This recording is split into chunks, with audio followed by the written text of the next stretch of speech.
আমার স্পষ্ট প্রস্তাব হচ্ছে, বাংলাদেশে নন এমপিও শিক্ষা প্রতিষ্ঠান এবং শিক্ষকরা আন্দোলন করছে। এই সকল শিক্ষা প্রতিষ্ঠান এবং শিক্ষকদের এমপিওভুক্ত করার জন্য আজকে আমার এই বাজেট বক্তৃতায় জোর দাবি জানাচ্ছি। সাথে সাথে এদেশের ইবতেদায়ী মাদ্রাসাগুলোকে প্রাথমিক শিক্ষক এবং প্রাথমিক স্কুলের ছাত্রছাত্রীরা যে সকল সুবিধা পায় তাদের ধাঁচে সুবিধা প্রদান করার জন্য জোর দাবি জানাচ্ছি।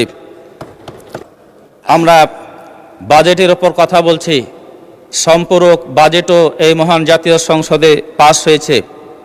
মাননীয় স্পিকার, মাননীয় সংসদ সদস্যরা অনেক টাকার সম্পূরক বাজেটও পাস করেছে, কিন্তু এই সংসদ সদস্যদের আবাসিক ফ্ল্যাটগুলোতে থাকার জন্য যেটা দেওয়া হয়েছে তার জানালা দরজার পর্দাটি এখনও পর্যন্ত ঝোলানো হয়নি মাননীয় স্পিকার।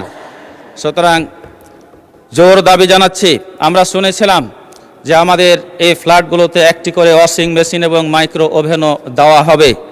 এই পর্দা, মাইক্রো ওভেন এবং ওয়াশিং মেশিনগুলো আপনার মাধ্যমে পাওয়ার জোর দাবি জানাচ্ছি।